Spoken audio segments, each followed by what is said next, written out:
Hi guys, it's me, just Lucian again, and for this video that I will be dedicating to the month of love, February in 2025, I shall be talking about the 2021 remake of this classic, West Side Story, because I finally booked it and bought it online on the Xbox account.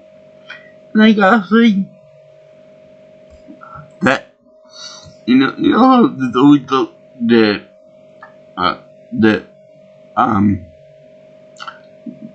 that when we hear a remake coming out, it's like got like a kind of negative connotation. It's gonna be crappy. It's not gonna be as good as the first one.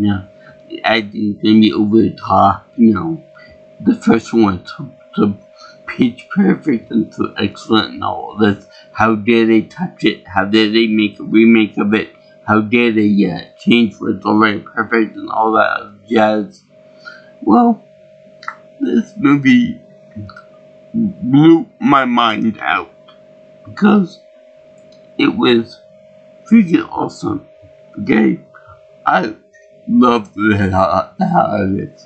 I went into this movie thinking it'd be crap, it'd be shitty, it'd be everything negative that we come to associate with remakes or sequels or any type of things that they already touched on, like classic movies and all that. But this one actually really impressed me. It really did impress me. And more importantly, it convinced my father into actually wanting to watch the movie with me, the whole thing. We did about the same length as the original movie. Now, he didn't actually want to see that movie because it's not because he thought it was a bad movie or anything, but because he associated this with my mother. Because this movie and the remake take place in New York City and it involves a love affair, like a Romeo and Juliet-esque affair, like romance stuff with a girl named Maria. And yeah. In case you guys haven't noticed, my mother's name was Maria, and on March 23rd of this year, it will be exactly 6 years since he passed away from cancer. So he's still kind of raw on that account. So he doesn't want to see this movie or anything to do with it. But I showed him like the last 10 minutes of it, the part where Tony gets shot by Chino. Chino's got a gun, or like the Aerosmith song. But anyway, and he had said it's worth it to buy it for like $5 on sale and stuff. And the sale is only available for 13 more days on this day, the 26th. So anyway, I bought it for $5. He said you should have bought it, from the get-go rather than just renting it. So I said to him, Pops, I didn't even know if it was like it. I didn't even know if you want to watch it with me. But he said, yeah, he just want to watch it with me eventually, one day, in the future, wherever that may be. So I'm really happy for that. By God, this movie blew my mind. And I've already seen this movie a few times. The original 1961 version of it. But for some reason, I don't know. Maybe if you guys see it in like more modern times, the original, you'll see it more like an antiquated movie. And what I mean by that is that when you see all the old footage, and you see all the old characters and vehicles and clothing and like buildings and stuff of New York City. It seems more like a documentary type thing, of the race classes and gang warfare back then.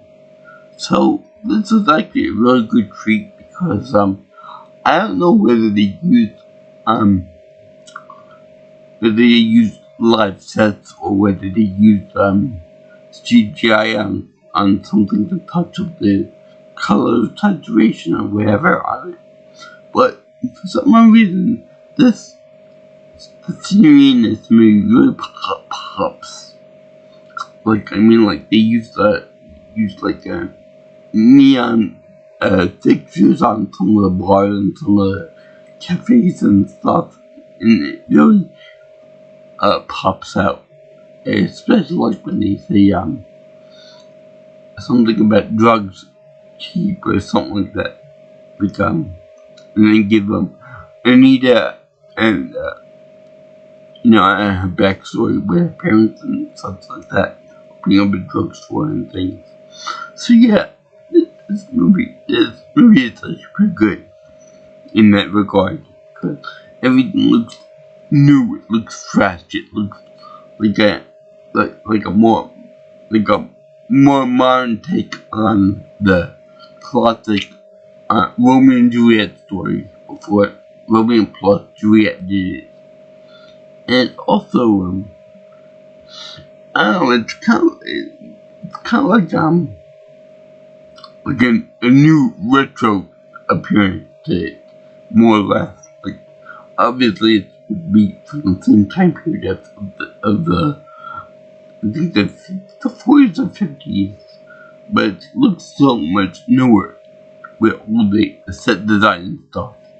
Which, by the way, they increased the amount of location in this movie to the point that it's like, wow, I didn't even know these places existed in real life. Like, for example, when they had the Rumble scene in there, they have it in like one location in New York City where they have all the salt in preparation for the winter months, and I can't think of what that's called, but I know there's a special name for it. If I can help me with that. I know I asked my father and my aunt about that, and they said they don't have an idea what the name of the location would be called, because I'm sure there are several things like that.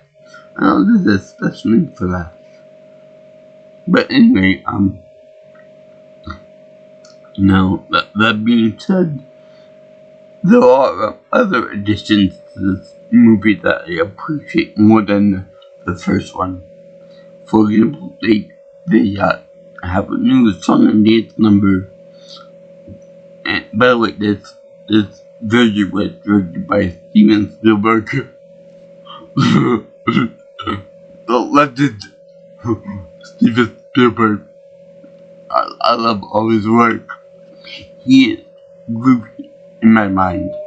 And I would love to meet him one day too and get his autograph. But anyway, they have a song where the Jets are singing like Psycho Ward or something like that around there. Maybe a cop station, and they singing a song called Psycho, which will remind me of the Alfred Hitchcock movie that nobody seems to know about. But anyway, the woman over there was supposed to be like part of the establishment who just does the job. It's like, what the fuck are you doing? Why are you singing about that? Why are you making a mess of the papers and stuff like that? So it's kind of funny in that regard. There's some other additions to the movie that make it funny too. For example, in the movie they show more rather than just ballet and dancing and jazz and stuff. Although there is plenty of that in the movie too. It's more visceral and more bloody, and more violent and heavy. For example, they have in the beginning of the movie they show a thing where one of the jets gets a nail, a real nail this about maybe this long, something like that, partially embedded in even his skull. So it's like, okay, I know they didn't have that in this movie, but because of censorship back then, they didn't want to have it like that. It's more like a bounty type, jazzercise type movie, with more emphasis on choreography than realism and stuff. But they have one of the cops there yank out that nail and make it bleed more, which is a bad thing from what I hear. And by the way, the cop is played by Corey Stoll. And if you don't know the name, think of what is his name? The other guy from the Ant-Man 3 in the Quantum Realm. MODOK. The ugly CGI floating head with little baby legs. No arms. Now, there was also the part in the movie where they have the main rumble between the Jets and the Sharks, where they had real knives fighting and stuff. That was like a real nice treat. Of course, gang violence is always a no, but the fact that they really used knives and they really did have the name Bernardo, which I could have sworn was Fernando in the first movie, but Bernardo gets stabbed by Tony, but more of a purposeful thing than a mistake in choreography. But anyway, they show that, and I could swear it's really funny, but when he gets stabbed, it kind of reminds me of when they show I mean the first guy gets stabbed, the first Jet gets stabbed, not Tony, and he gets stabbed, and it's kind of like remember that part in the movie in the movie Mars Attacks when they show the president getting stabbed in the back, literally by the Martian hand, and they show the little stalk come out of his chest, like a chest burster, and then they show the Martian do that little Martian symbol. Yeah, I thought doing that just for the comedy of it all. That would be really funny. But yeah, they do show blood in this movie. Not just dyed water or ketchup or whatever that was in the first movie. Again, probably because of the they didn't want to scare anybody off by doing like a kind of seed production, or maybe it was a budgetary issue or something or other. That could be why they didn't do that many sets in the first one. But anyway, let me see here. The part where they show Anita getting raped by the Jets in the end of the movie when she goes to warn about Maria and Tony and Chino having the gun. So this is kind of more realistic than the first movie, because in the first movie she was like should I put this it was implied to be rape. You know, the Jets were trying to rape her because she was Puerto Rican and all that stuff. And it was still kind of an ugly move to make it more realistic, but you could actually see them, you can actually imagine more realistically as that, as, you know, sexual assault and stuff, more so than the first movie. Because in the first movie, it was more like twirling around and, you know, not really being defensive and all that other jazz too. But this one, it was more like, the Jets were ripping her dress apart, like in Cinderella. And it was just so much better done in this one, because you see her trying to defend herself using her purse and her ballerina, you know, slips and stuff to try and get away and stuff. Plus, they also had another girl in this movie trying to help her out, because any woman that sees the potential of the woman getting raped and then runs away or looks the other way is a monster, in my opinion. Because, you know, all women have to deal with that potentially, and, you know, you wouldn't want that to happen to you or your best friend. So it's really nice to see that this character actually tried to, you know, help her out and try to pull away from the blood group. And no, don't do this, as a gentle, loving way. And that being said, there is a part in this movie that is not in the first movie because of probably censorship or acceptance or whatever. Maybe the actors didn't want to do it, but they actually show Maria and Tony in bed together. They don't actually show them having sex or making love to each other, whatever you want to call that. But they do have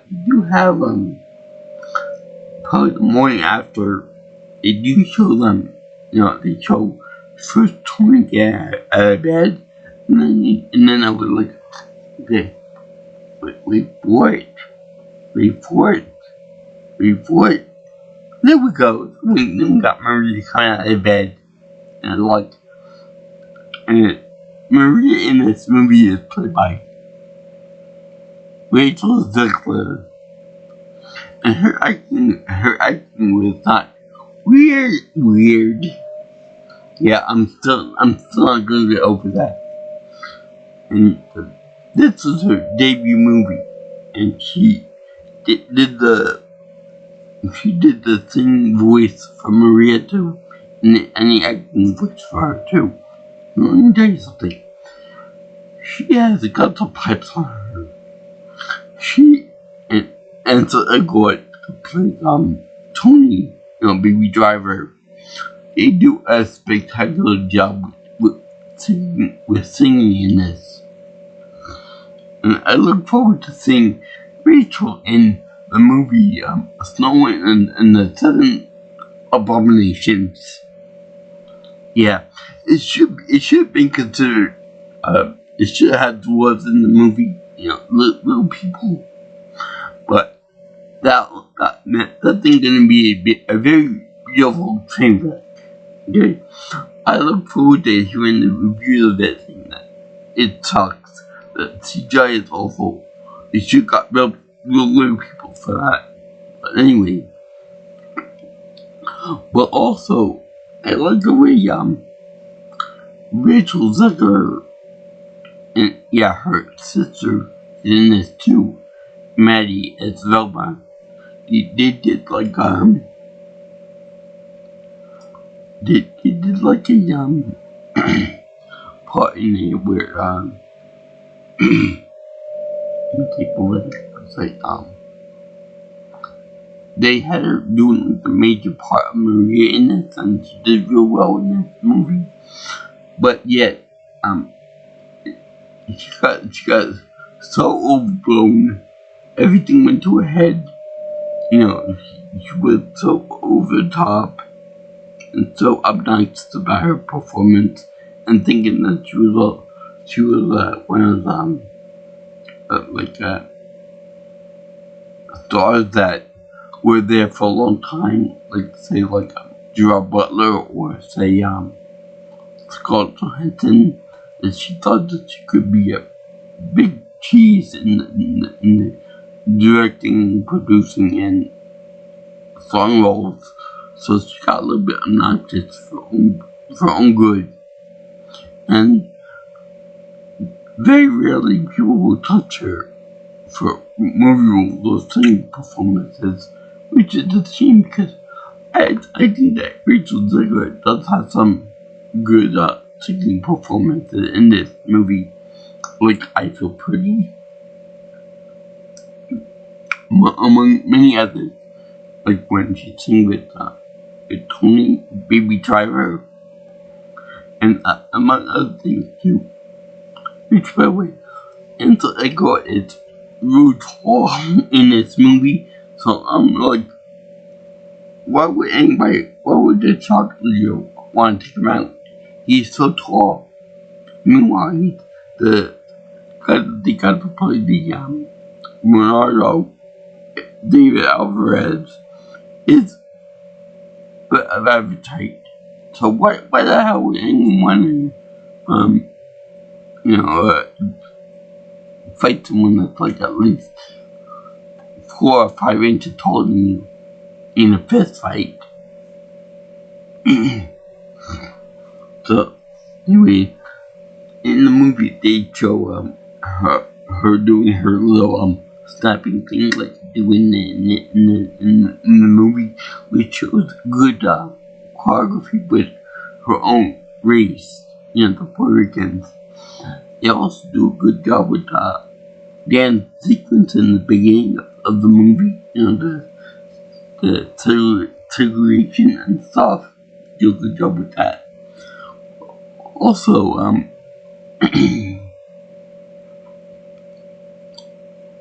they have a good partner where they show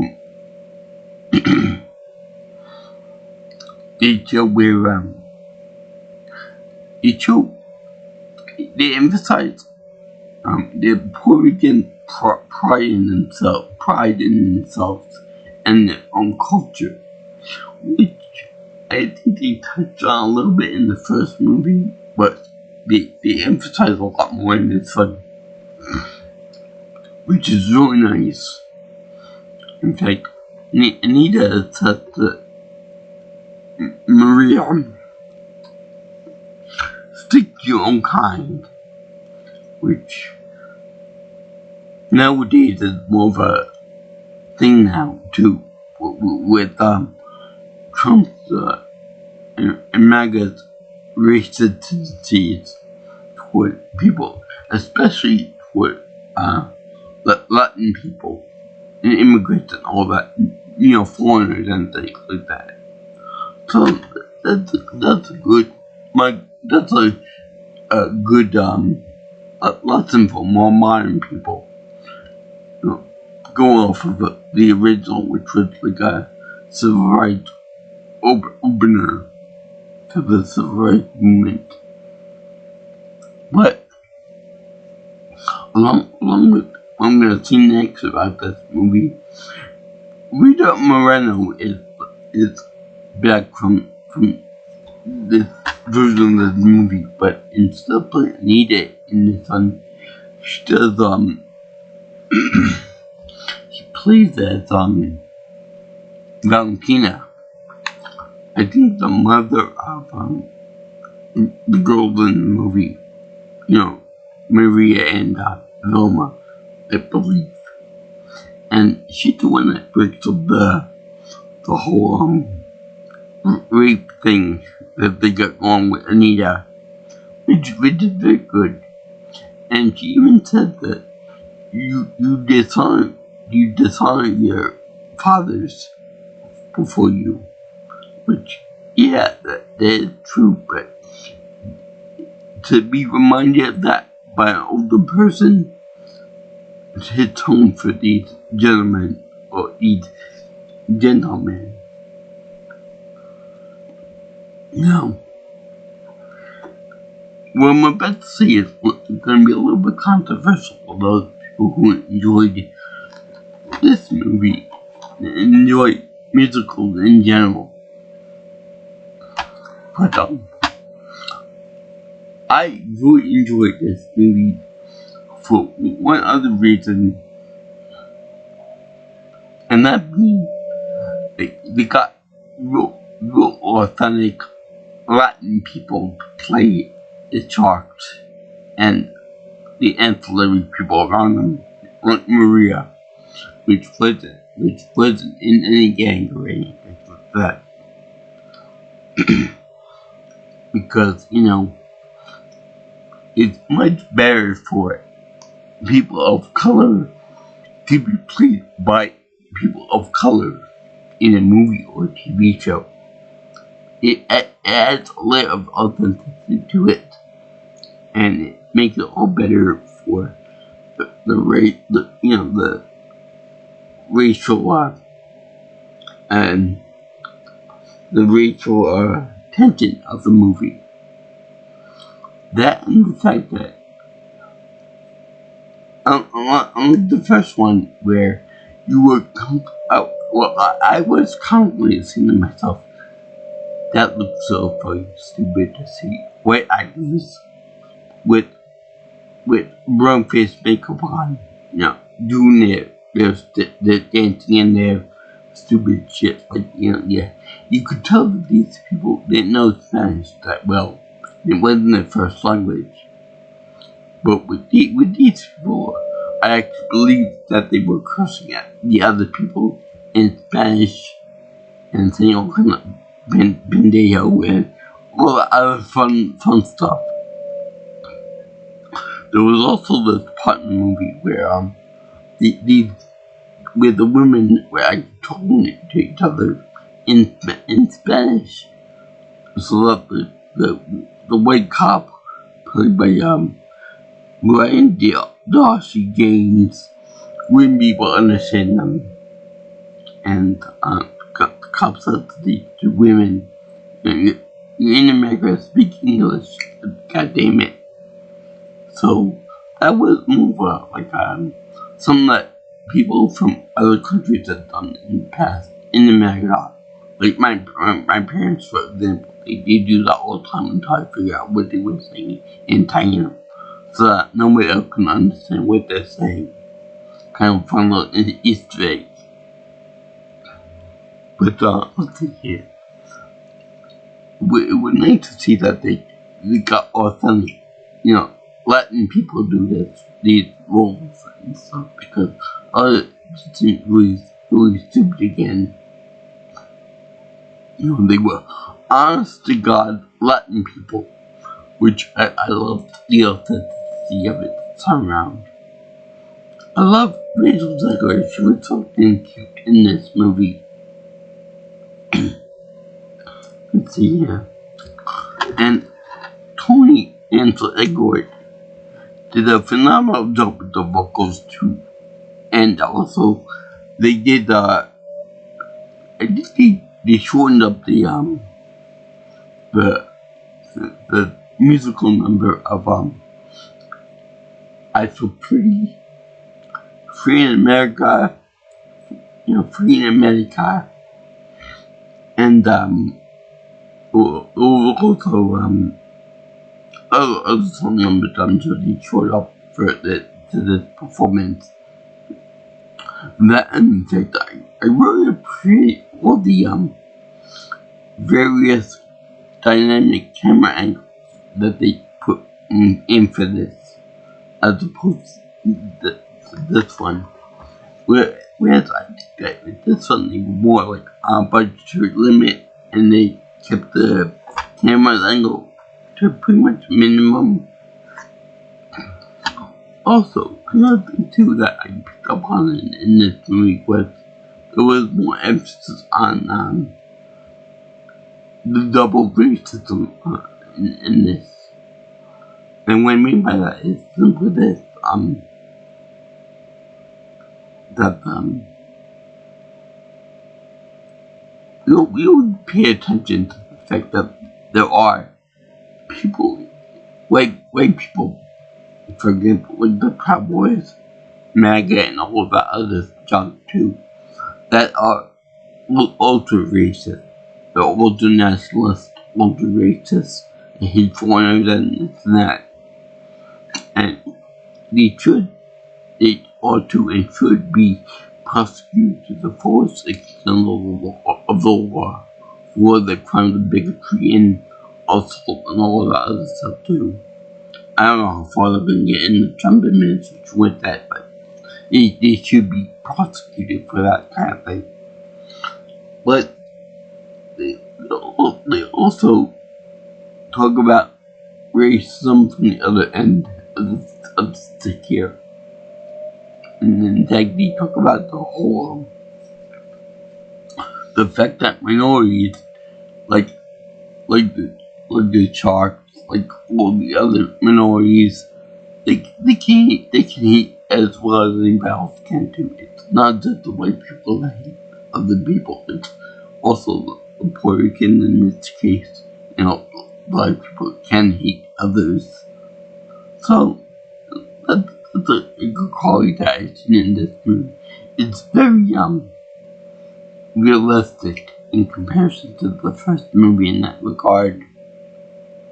Also, another thing is that they get, honest to God, black people in this movie. I mean, sure, they don't really do anything, but just see it as an extra, but still, it's nice to see them in like a thriving New York City environment. And I don't think that they had subways in the first movie either, but that was a nice touch to have them in the subways. And I'm thankful to the Almighty musical gods in this movie that when they featured this movie, it didn't have the original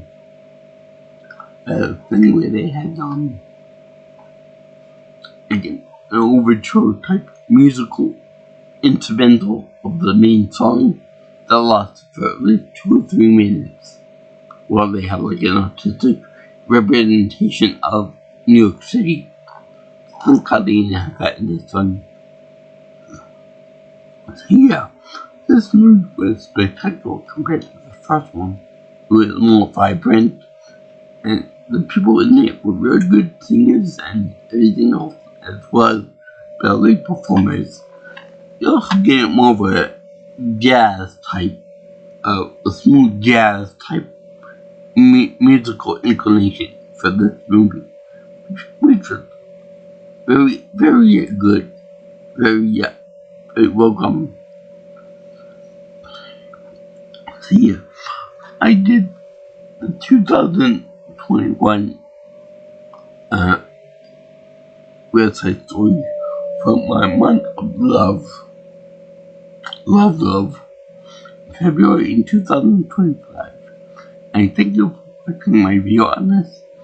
I highly recommend this movie to anyone that likes New York City life, or anything historical, or anything fun like that. Like my dad said to me, he said, my friend from Naples probably wouldn't like the movie because he doesn't understand what it's like to live in the city with all the gangs and stuff. Well, my father can relate to it to less extent I can too. I was originally from New York City, in Brooklyn in particular. So, yeah, this movie appeals to us in that regard. But I definitely recommend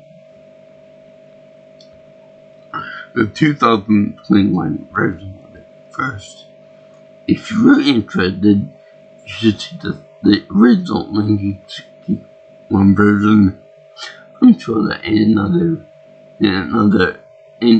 let's say, in 2008 one, I'm sure they're probably gonna have another version of this movie, assuming that there are humans love to watch it. So yeah, as for Rachel Zegler's movie career. I don't know how shiny that looks, especially with lots couple of comments about shifting the story of Snow White and the Seven Abominations. But that's Hollywood, baby. It was weird.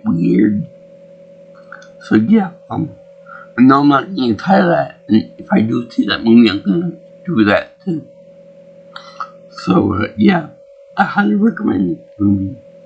And yeah, I had just Silverpool, which is weird because you would think that like a macho man like me with like a pussy ass musical set in New York City about a Romeo and Juliet thing, which yeah, you know. Tony does get shot in a very dynamic scene that he's running away from, you know, toward his desire, Maria. And I was like, when Maria grabbed the gun, I was like, do you feel like a punk? Do you?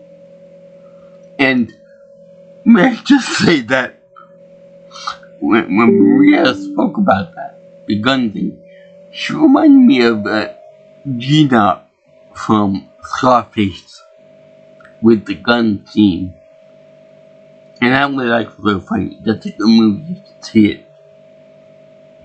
So yeah, if you guys like what you see here, you want to see more of my videos and such, you can always like, comment, share, and subscribe to my channel. Or you can contact me for any future things in my channel and such. But by calling me or texting me at 631-707-3707. You can follow me on Twitter or X if you prefer at PNelsonPro. Also, you can reach me on my email at jjsviewingchannel@gmail.com. So I salute all of Spielberg's works, including this one, West Side Story 2021. It's freaking awesome. He put that game into it. Like the dog with everything else he touches. And this movie is pure gold. Pure imagination. Also with the effects pretty good too, like the real blood effect on the people, the real grime and the real dirt was from that too. So yeah, I highly recommend this movie. Peace out, my brothers and sisters. And remember, when you're a jet, you're a jet away. Which is your next song number. And I liked it. Because it felt real. So yeah,